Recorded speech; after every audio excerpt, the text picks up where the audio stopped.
गाथा 11 में मने पर ज्ञान का स्वरूप केवलमिन्द्रियरहितम् असहायं तं सहाविनामुति सन्नानिदरविरक्ते विभाविनाणं हवेदुर्विहम् सन्नाणं चौभेयं मदिसुधोहित एवमनपज्यम् अन्नाणं तिविहप्पं मदिराये भेदोच्येवम्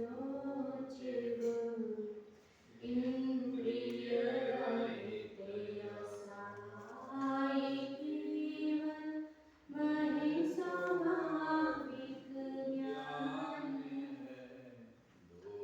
विधिव्यवहारिक ज्ञान सम्यक और मिथ्या ज्ञान मति श्रुतिया मदियरुहन है परे चार सम्यक ज्ञान है रुकुमति कुश्रुते कुहावती वेद मिथ्या ज्ञान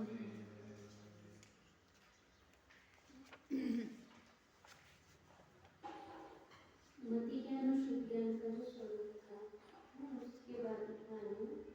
उसके बाद विजुमति विपुलमति नाम के माने पड़े। तो अपन यहाँ से पढ़ते हैं। अब यह शुद्ध अशुद्ध ज्ञान पेज नंबर 28 में नीचे वाला पैराग्राफ।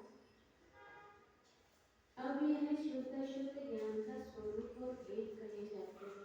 उपलब्धि भावना और उपयोग से तथा अवग्रह आदि भेद से अथवा बहुविध आदि भेद से मति ज्ञान अनेक भेद वाला है। लब्धि और भावना के भेद से शुद्ध ज्ञान दो प्रकार का है। देश सर्व और परम के भेद से देशावधि शर्वावधि और परमावधि ऐसे तीन भेदों के कारण अवधि ज्ञान तीन प्रकार का है। ये बात क्लियर हो गई है ना कि देशावधि क्या है, सर्वावधि क्या है और परमावधि। देशावधि परमावधि जो केवल ज्ञान तक लेकर जाए।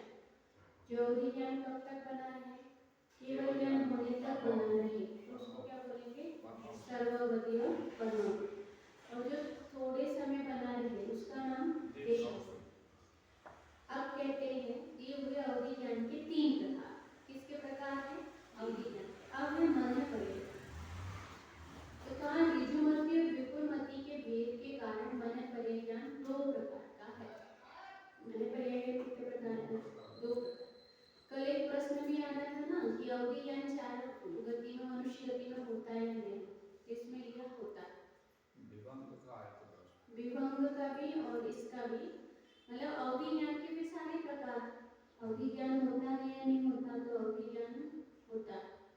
मन परिज्ञान ज्ञान जो होता है वो विशेष रूप से, मतलब उसमें कहा हाँ, पर उसमें भी जो विपुलमति है वो विशेष रूप से। देखिए इसमें और बताते हैं। इसमें कहा ऋजु विपुलमति मन परिज्ञान। देखना इसकी फोटो निकाल के इसमें चलाना हो तो चला लेते, बहुत अच्छा विषय है। तो आ रहा है ना इसमें इतना ही कहा। देखिए पहले देख लेते। ऋजुमति और विपुलमति के भेद के कारण मन परिज्ञान दो प्रकार का है। परम भाव में स्थित सम्यक दृष्टि को यह चार सम्यक ज्ञान होते हैं। मिथ्या दर्शन, मोह, मति ज्ञान, शुद्ध ज्ञान, अवधि ज्ञान, कुमति ज्ञान, कुशल ज्ञान तथा विभंग ज्ञान ऐसे नामांकनों को प्राप्त होते हैं। अब यहाँ पर जो ऋजुमति और विपुलमति कहा तो बहुत अच्छा अर्थ दिया कि मन परिज्ञान ऋजुमति और विपुलमति इस प्रकार दो भेद वाले हैं। ऋजु मतलब सरल को कहते हैं। ऋजु किसको कहते हैं, सरल। तो कहा कि पर के मन वचन काय से प्राप्त पदार्थ के जानने से उत्पन्न हुई मति अर्थात ज्ञान जिसको हो उसे ऋजुमति कहते हैं। समझ में आया? मतलब दूसरे की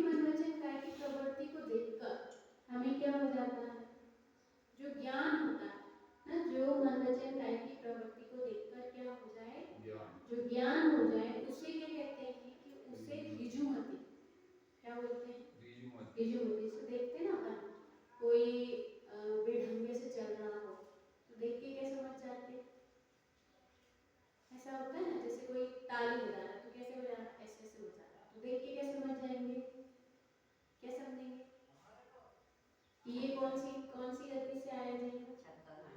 हाँ, तो ऐसा कैसे बचाए? समझे ना, अपन कैसे समझ लेते हैं वो चीज? क्योंकि मन वचन काया की प्रवृत्ति से। हाँ, नपुंसक वेद का होता है। जैसे कहते हैं ना, कोई को बहुत चिपकने की आदत है तो उसको क्या कहते थे? ये बंदरिया थी क्या? चीटा। बंदर था क्या या चीटा था क्या? तो वो क्या हुआ कि वो पर के मन वचन काय की प्रवृत्ति को देखकर, किसके? पर के, कि जब हम पर के मन वचन काय की प्रवृत्ति को देखकर हम क्या करते हैं कि पहचान जाते हैं। बहुत क्या हो कि शरीर में बाल हो तो क्या बोलते हैं कि भालू पर्याय से आए, क्योंकि बाल किसको होते हैं? भालू है। यदि किसी के शरीर में जैसे कई ऐसे लड़कियां भी रहती हैं जिनके पूरे यहाँ यहाँ यहाँ यहाँ भी क्या हो जाए? बाल हो जाए, तो उससे अपन उनकी वो मन वचन काय जिनके बोलने का तरीका होता है। जैसे कोई कहानी आती है ना, कि कहानी में एक अंधा व्यक्ति था, साधु था, वो बैठे थे, साधु बैठे थे और वहां से क्या हुआ कि वहां से पहले एक व्यक्ति निकला और कहा, क्यों बे अंधे, यहाँ से कोई हिरण गया है क्या? तो उन्होंने कह दिया कि नहीं, उन्होंने बोले नहीं। हाँ, और फिर दूसरी बार आया तो दूसरे वाले ने बोला, क्यों बे सूरदास, यहाँ से कोई गया है क्या? नहीं बोला, तब भी नहीं बोले। फिर तीसरी बार एक और व्यक्ति आया और कहने लगा, राजा, क्यों साधु जी, यहाँ से कोई निकला है क्या? और फिर वहां से तीसरी बार आए तो उन्होंने बोला कि क्यों महाशय जी, यहाँ से कोई निकला है क्या? तो इनके चारों के वचन मात्र से वो क्या समझ गए कि ये व्यक्ति कौन से क्या है, सब वो सब समझ गए। तो उनने कह दिए कि क्या है कि वचन व्यवहार, मतलब किसी ने क्यों बे कहा और क्या बोले अंधा, जैसे क्यों बे अंधा कहा तो समझ गए कि ये तो बहुत सैनिक है और पैदल है। हाँ, और फिर दूसरा वाला निकला तो उससे समझ गए कि ये कैसा है, ये पदस्थ व्यक्ति है, अच्छा व्यक्ति है। और तीसरा व्यक्ति निकला, उसी से समझ गए कि ये कैसा है, ये मंत्री पद पर आसीन है। और चौथा व्यक्ति जैसे निकला तो समझ गए कि ये तो कौन है, ये राजा है। इसको सामने वाला व्यक्ति फकीर अवस्था में देखते हुए भी महाशय कहने का भाव, इतने अच्छे से जो वार्तालाप, मतलब वो वचन की प्रवृत्ति, तो वो मन वचन काय की प्रवृत्ति से जान लेना ना, इसलिए कहा कि वो मन वचन काय की प्रवृत्ति से जो जानने में आए, उससे उत्पन्न जो मति या ज्ञान है उसको क्या बोलते हैं? ऋजुमति है। फिर तथा विपुल मतलब वक्र को कहते हैं मन वचन काय से किया हुआ तथा पर के मन को प्राप्त पदार्थ से नहीं उत्पन्न होता, वह स्वयं ही उत्पन्न। विपुल है ना, विपुल जिसमें पुल नहीं, पुल नहीं है मतलब कोई कनेक्टेड नहीं, कनेक्शन नहीं, बिना कनेक्शन के जो जान, बिना कनेक्शन के जान रहा है ना, हाँ, मतलब जिसमें कोई कनेक्शन नहीं है, बिना कनेक्शन के उसने क्या कर लिया, जान लिया। तो जहाँ कनेक्शन नहीं होता, बिना कनेक्शन के जानने में आ जाता है तो उसको विपुल मति कहते हैं। जो स्वयं ही हो जाए, खुद से हो जाए। विपुल मतलब एक तो होता है बहुत बड़ा और दूसरा होता है कि विपुल मतलब बहुत भी होता है, मतलब जो खुद ही स्वयं जानने में। तो इसमें आया अभी कि जो विपुल मति होता है वो तो इतना विशाल होता है कि अनंत, इसमें कहा कि एक होता है द्रव्य की अपेक्षा, तो द्रव्य की अपेक्षा दिया कि वह जो है वह एक ऐसा ज्ञान है कि ऋजुमति ज्ञान काल अपेक्षा से जगन में तो स्वयं के और अन्य के 2 या 3 भाव को ग्रहण कर लेता है। कौन? ऋजुमति। और उत्कृष्ट पिछले और अगले 7-8 भावों का कथन करता है। और क्षेत्र की अपेक्षा जगन ने 4 से लेकर 8 कोष तक की और उत्कृष्ट 4 योजन से लेकर 8 योजन तक को की कह सकता है, इसके बाहर की नहीं कह सकता। पर जो विपुल मति ज्ञान है वो काल अपेक्षा से जगन में तो अगले और पिछले 7-8 भाव को ग्रहण कर सकता है और उत्कृष्ट अगले और पिछले असंख्यात भावों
सब कुछ जान लिया। उनको समझ में आ गया ना कि वो फूल के अंदर तुम्हारी क्या है, वहां पे तुम्हारी अंगूठी गिर गई है, तुम सूर्य नमस्कार कर रहे थे, उस टाइम पे वो अंगूठी वहां गिर गई। तो वो कहाँ चले गए कि वो मुनिराज के पास चले गए। क्यों चले गए कि मुनिराज आप मुझे वो विद्या दे, जबकि वो विद्या यहाँ कहना है कि परम भाव में स्थित होने से प्राप्त होती है। आत्मज्ञानी किसको प्राप्त होती है कि जो परम भाव में स्थित होता है, अपने को आत्मा अनुभव करता है, जो अपने को सदाकाल विकाल स्वभाव रूप अनुभव करता रहता है, उसको प्राप्त होती है। इसमें इतना अच्छी एक बात वो आई, जैसे वो है ना अनुगामी और अननुगामी, अपने को अपना स्वभाव भाषित हो रहा है। क्या भाषित हो रहा है? लेकिन जैसे कोई पीछे, ये मुझे बहुत अच्छा उदाहरण लगा कि भावांतर के साथ ना जाके जिस भाव में उत्पन्न हो उसी भाव में रह जाके, जैसे पीठ के पीछे प्रश्न करने वाले पुरुष के वचन पर के हृदय में प्रवेश नहीं करते। कोई पीठ के पीछे आपसे प्रश्न करे तो आपको उसका क्या होगा? पीठ के पीछे कोई प्रश्न करे तो वो अपने को क्या नहीं होने वाला कि वह उसके वचन जो है वो हृदय में प्रवेश नहीं करते। किसमें प्रवेश नहीं करते? हृदय में। ऐसे ही किसी को अपना स्वभाव भान में आ रहा है, निशंकित हो रहा है। जैसे अपन कहें कि ऐसा होता है ना कि अपने को सपने में लगे कि कोई अजगर अपने को निगल रहा है ना, लेकिन अपन उसमें डर जाए, भयभीत हो जाए, और वही अपन क्या करते चले जाए?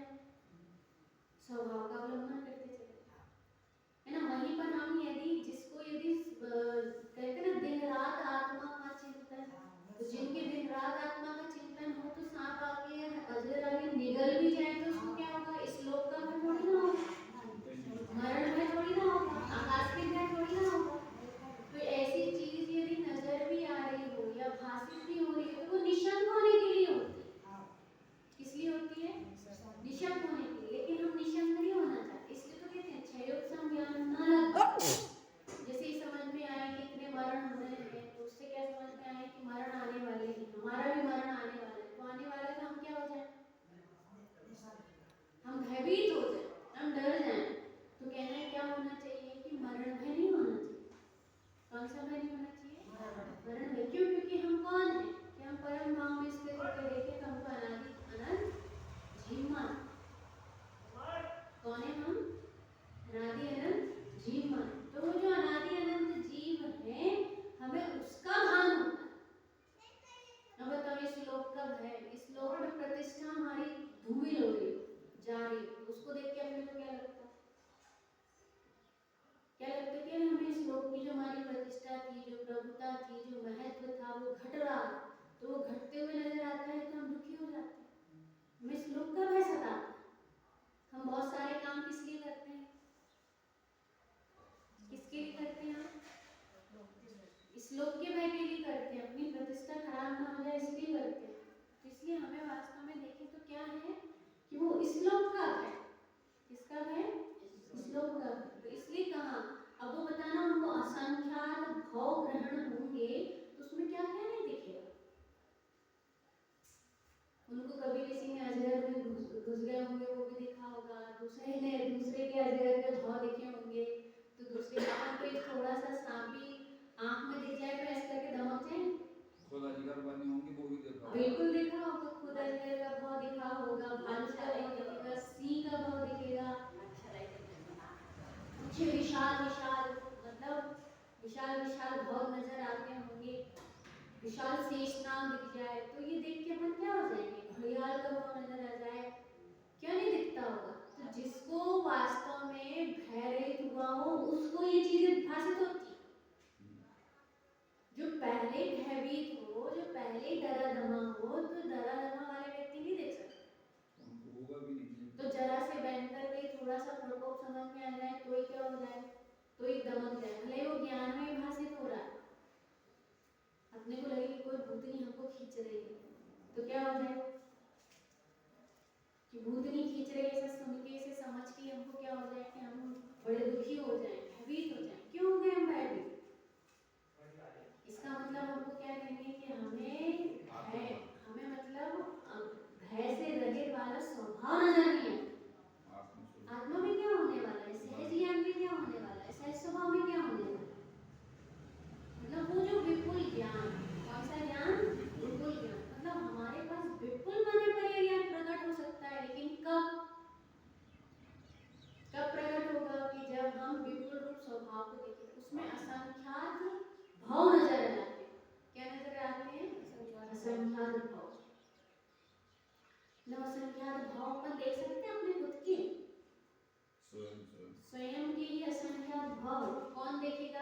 कि हम स्वयं देखें कितनी सामर्थ, कितना ज्ञान की सामर्थ है। किसकी सामर्थ है? ज्ञानात्मक केवल ज्ञान में नहीं, वो तो भामंडल में दिखता है। केवल ज्ञान में तो तीन लोग के समस्त पदार्थ सब नजर आ जाते हैं। किनको? वो जिसको केवल ज्ञान हुआ उनको सब कुछ नजर आएगा, अपन को भामंडल में नजर जाएंगे, उनकी आभा में, उनकी प्रभा में। समान श्रावण जैसे सूर्य है तो सूर्य की आभा में हमको अपने आप ही पूरा घर दिखाई दे रहा है, उसकी आभा मात्र। ये सूर्य की आभा जब इतनी उत्कृष्ट है तो केवल भगवान की आभा कैसी श्रेष्ठ होगी? कि उनकी आभा मंडल में क्या नजर आ जाता है? सात भाव नजर आ जाता है। तीन जगह देखते हैं। तो मतलब वो मन है परे ज्ञान है ना। मतलब वो सूर्य मित्र मुनि थे तो वो मुनिराज को क्या हुआ, वो ब्राह्मण था सूर्य मित्र, तो उसकी अंगूठी खो गई।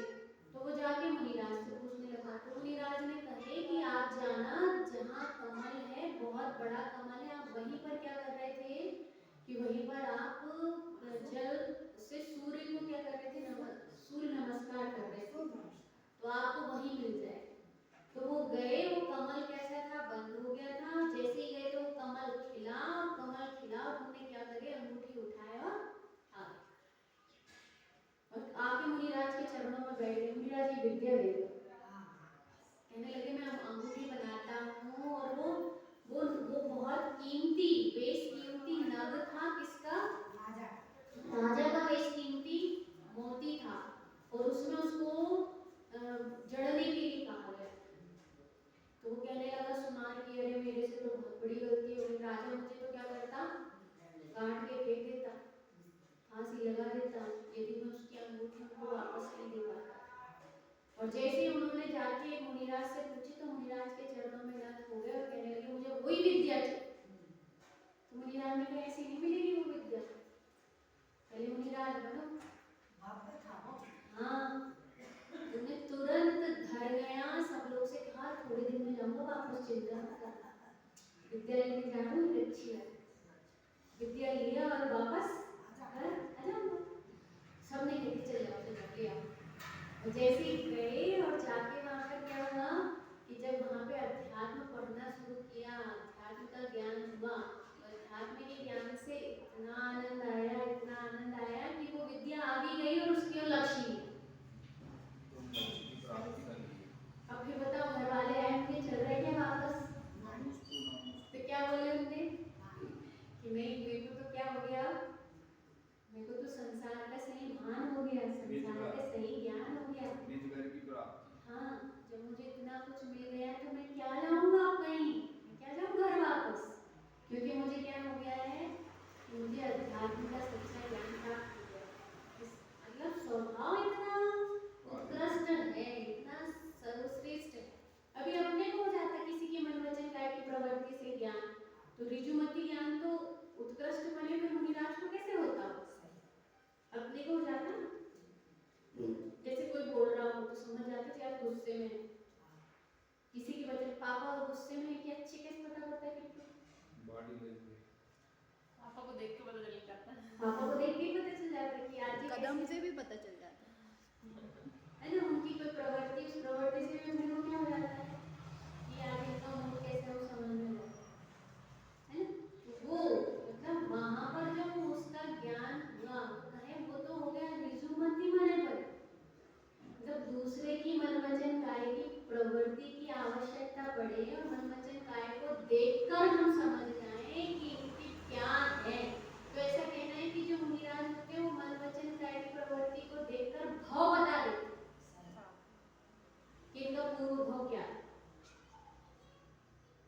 उनकी मन वचन काय की प्रवृत्ति को देखकर क्या बता देते हैं, उनका पूर्व भाव बता। कितना सहज होता होगा वो, जब अपन को इतनी सहजता से पता चल जाता है कि सामने वाले के मन की क्या चल रही, तो मुनिराज को भी कितनी सहजता से पता चल जाता होगा कि उनका भाव कैसा था। बिल्कुल हो जाता, मतलब उसमें बहुत बुरी योग लगा के करना या कुछ नहीं है। मन वचन आपने हो जाता है किसी की काय की प्रवृत्ति को देखकर, उनको काय की प्रवृत्ति को देखकर भविष्य का भी ज्ञान हो जाता है कि किस गति में जाए। जैसे कई बार अपन लोग नहीं कह रहे थे कोई समाधि मरण कर रहा हो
कौन सा भाव पसंद है? नपुंसक। लड़के बहुत सारे होते हैं, लड़कियां जैसे रहना पसंद करते हैं, ऐसे ऐसे हिलते हैं, ऐसे मैंने ऐसे। जी वो चोटी रखने लगी ना क्या? हाँ, लड़के भी चोटी रखने लगे। हाँ, पाँच। तर्क भी अच्छे मिलते हैं, पहले टाइम पे हम जाते थे। मतलब पर्याय के रूप में हाँ। बोलना पड़ रहा है ना उसमें। ऐसे मतलब वो जो उनकी प्रवृत्ति है, उस प्रवृत्ति से भान हो जाता है कि व्यक्ति कहाँ से आने वाला है, कहाँ से आया। मती मती मती। जैसे कहते हैं ना, घर में कोई बच्चा आए और क्या है, बहुत खाने खाने का भाव है, तो उसको क्या लगता है कि भुक्कड़ खा के कहीं का। और कोई बच्चा है, उसको मनाए मनाए खिलाओ, नहीं खा रहा हो तो ये देव गति से आया है, ऐसे समझ में आ जाता है। एक बार हमने लिया होगा अमृत तो उसकी आदत ही नहीं खाने की। हाँ, तो ये कहने का मतलब कि वास्तव में देखें तो कैसा है कि ये भाव जब अपने को भाषित होते हैं थोड़े थोड़े, तो फिर मुनिराज को तो स्पष्ट समझ में आता है। लक्षण से अपन पकड़ लेते हैं। ऐसे अपने को देखना चाहिए और उसको बड़े निशंक होके देखना चाहिए। क्यों? क्योंकि हम उस काल में भी कौन थे? कीचड़ में भी कौन था? हीरा। कीचड़ में भी कौन है? हीरा। और भविष्य में भी कौन है? हीरा। ऐसे इसलिए वो मन वचन काय की प्रवृत्ति से जान लेते हैं, पर की मन वचन काय की प्रवृत्ति से जान लेते हैं, उसका नाम ऋजुमति। और बिना प्रवृत्ति के स्वयं ही वो मन से जान लेते हैं, उसका नाम विभुमति। मतलब मन से भी जाना जा सकता है। आपको लगता है ना कि मन की बात, मन से क्या सोचना, आपको पता है अपने मन की तरफ ध्यान नहीं चल जाता कि क्या विचार चल रहा है। कई बार अपनी आंख बंद होने पर कुछ दिखता है, लेकिन अपन देखते नहीं कि वो क्या दिखता है। अभ्यास नहीं। वास्तव में अपने ज्ञान में बहुत सारी चीज झलकती, पर अपन को जो ज्ञान में झलकने वाली चीज है उसकी महिमा नहीं है।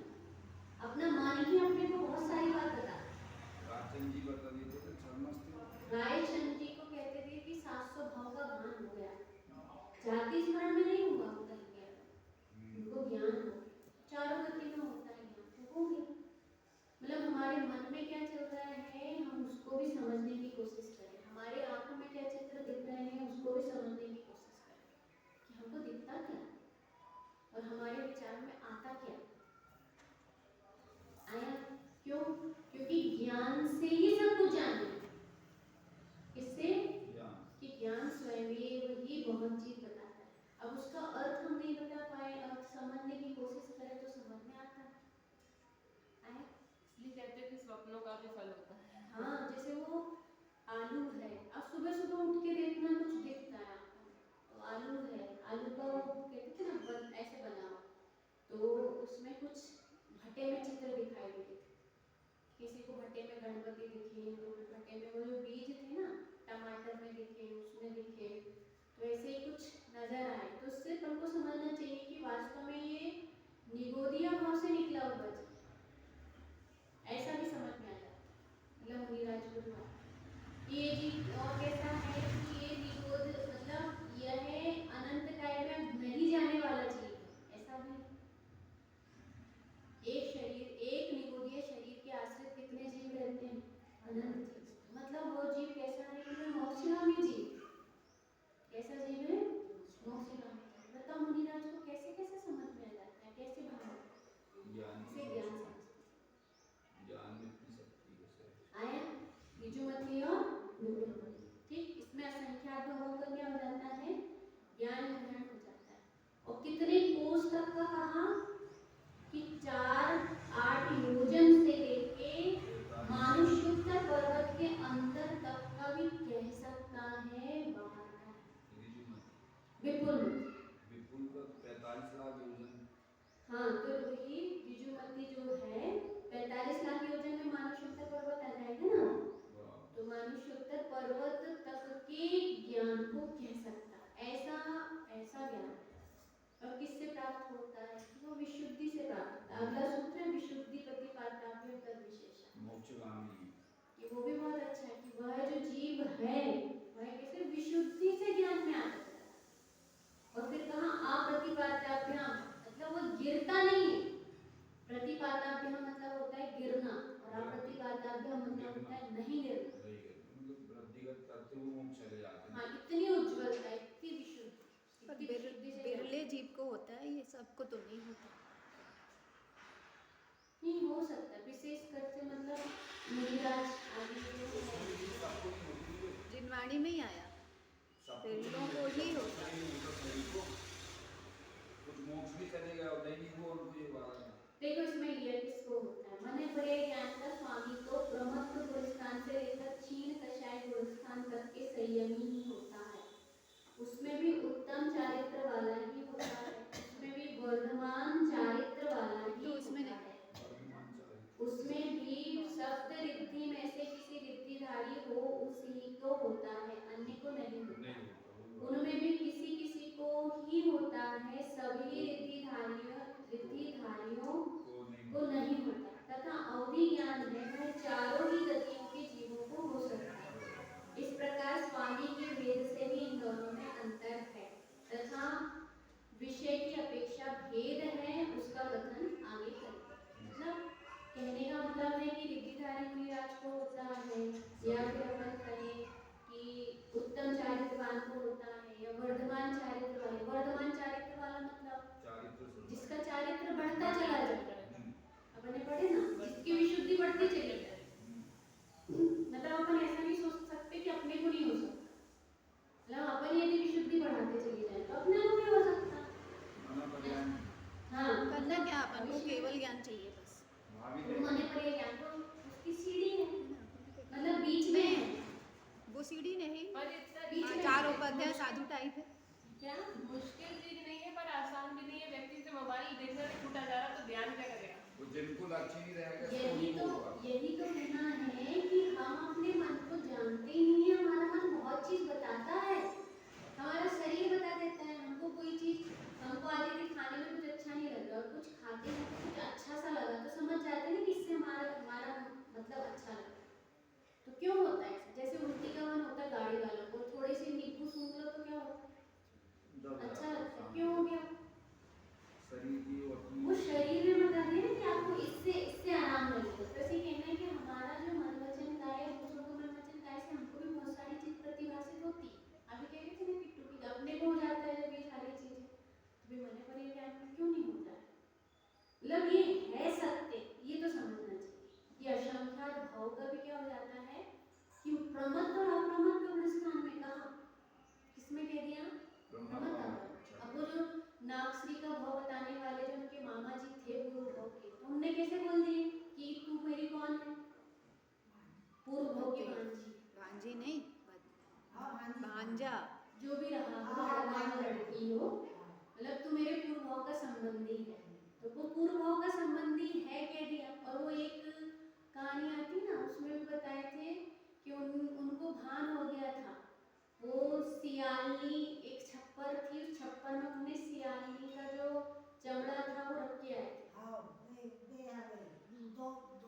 हाँ, दो ब्राह्मण के बेटे थे, तो मुनिराज के पास आए। तो मुनिराज ने कहा तेरे को मैं कुछ बताऊंगा तो तू सत्य मानेगा कि नहीं मानेगा? तो कहने लगा कि मैं नहीं मानूंगा। तो कहते जब तेरे घर में तेरे पिताजी हैं, तेरे पिताजी तेरी माँ, तेरे दादा थे और वही तेरे माँ के घरों में आके पुत्र बन गए, और वो आज मौन है तेरे से बात नहीं करते, गूंगे हैं। इसलिए गूंगे हैं कि उनको भी जाके स्मरण याद है कि मैं इसी घर में कौन था पहले? ससुर था, और मैं यहाँ आके क्या बन गया? पुत्र बन गया। और वहीं पर कौन रखी है कि ऊपर जाके देखना तो सियालनी की खाल रखी हुई है, और वो जो खाल रखी हुई है वो तेरे दादाजी लेकर आए थे।